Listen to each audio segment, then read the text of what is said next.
సంగారెడ్డి జిల్లాలో పాసమైలారం అనే మన ఇండస్ట్రియల్ ఎస్టేట్‌లో సిగాచి ఇండస్ట్రీస్ ప్రైవేట్ లిమిటెడ్ అదొక కెమికల్ ఫ్యాక్టరీ.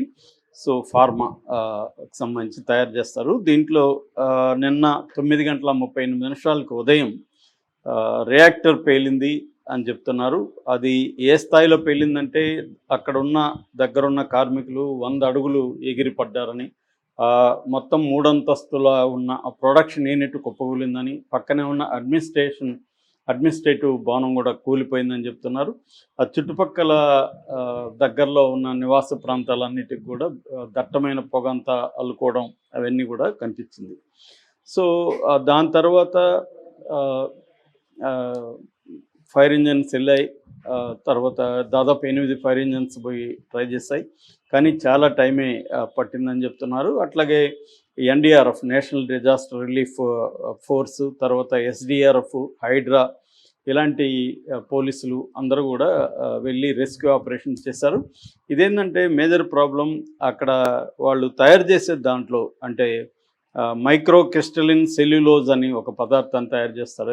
అది వుడ్ పల్ప్ నుంచి పౌడర్ తయారవుతుంది. ఆ వుడ్ పల్ప్ పౌడరు కాబట్టి అది మోస్ట్ ఇన్ఫ్లేమబుల్, అంటే బాగా మండుకునే ఇది ఉంది. దానివల్ల కూడా అది ఎక్కువ మంటలు వ్యాపించిందని చెప్తున్నారు.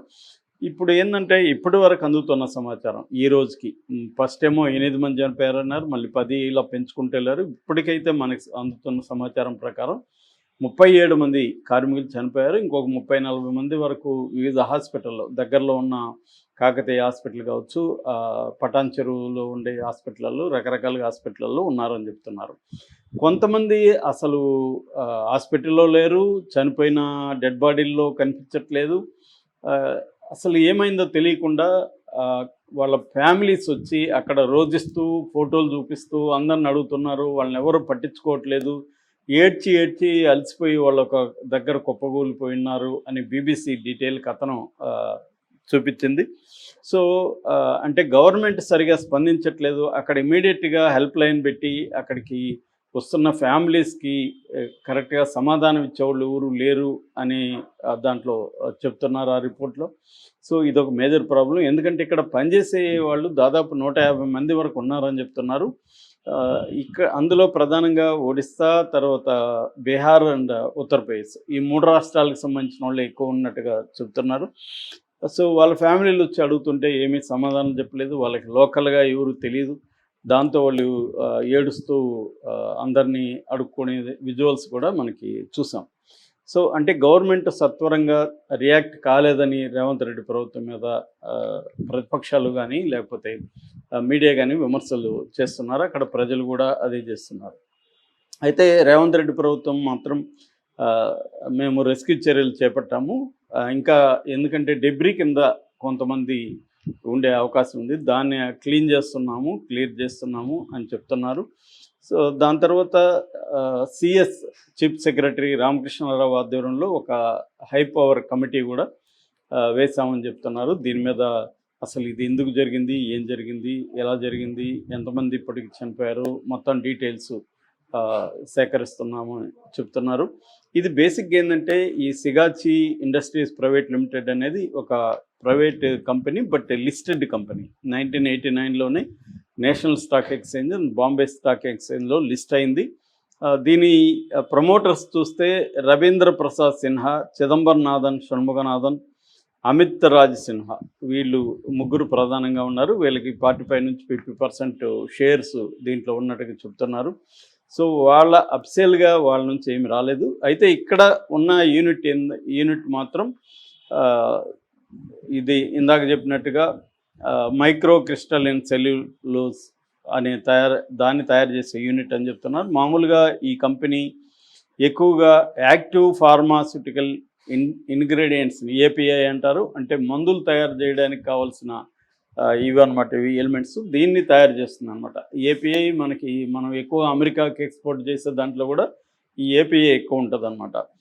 సో, దీన్ని ఈ కంపెనీ తయారు చేస్తుంది. ఇక్కడ ప్రధానంగా ఇక్కడున్న ఈ ఫ్యాక్టరీలో ఒకటి drying unit, air handling unit 2 ఉన్నాయి. సో ఫస్ట్ ఏమో రియాక్టర్ పేలడం వల్ల ఇది వచ్చిందని చెప్తున్నారు. ఇప్పుడు వస్తున్నది ఏంటంటే ఈ సెల్యులార్ పౌడర్ని తయారు చేసే ఏదైతే ఉందో పైప్ లైన్ సిస్టము డ్రైయింగ్ యూనిట్లో ఇక్కడ వేడి గాలి రావడంతో అధిక ఒత్తిడికి అది గురయ్యి అది మంటలు వ్యాపించాయి. అది పేలిపోయిన పైపు సిస్టము. అంతేగాని రియాక్టర్లు 2 ఉన్నాయి. 2 కూడా ఇంటాక్ట్‌గా ఉన్నాయి. అవేమీ కాలేదని వార్తలు వస్తున్నాయి. సో ఏదేమైనా ఇది అసలు కారణం ఏంటి? ఇప్పటివరకు అంటే ఎక్విప్‌మెంట్ ఫెయిల్యూరా? లేకపోతే హ్యూమన్ ఎర్రరా? సేఫ్టీ ప్రోటోకాల్స్‌ని ఫాలో కాకపోవడమా? ఏందనేది తెలీదు. అంటే సేఫ్టీ ఆడిట్ రెగ్యులర్‌గా జరపాలి మామూలుగా. మనకున్న ఫ్యాక్టరీస్ యాక్ట్ 1948 కావచ్చు. ఇక్కడ తెలంగాణలో ఫ్యాక్టరీస్ రూల్స్ కావచ్చు. అంటే కంపెనీలకు సంబంధించి నేషనల్ చట్టాలు కొన్ని ఉంటాయి. కొన్ని స్టేట్ చట్టాలు ఉంటాయన్నమాట. సో అవన్నీ ఫాలో అయ్యారా లేదా అన్న విమర్శలు కూడా వస్తున్నాయి.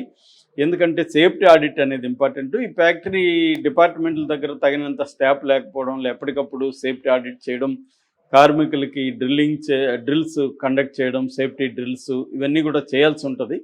అవన్నీ చేయలేదని విమర్శలు అయితే వస్తున్నాయి. అట్లాగే రెస్క్యూ ఆపరేషన్ కూడా సరిగ్గా కండక్ట్ చేయలేదు. వీళ్ళంతా కూడా కార్మికులు బయట నుంచి రాష్ట్రాల నుంచి వచ్చారు కాబట్టి వాళ్ళకి సరైన సమాధానం చెప్పలేదు. వాళ్ళు కూడా అంతకంటే ఏం చేయలేని పరిస్థితి. లోకల్స్ అయితే ఇప్పటికి పెద్ద ఎత్తున విమర్శలు వచ్చేవి.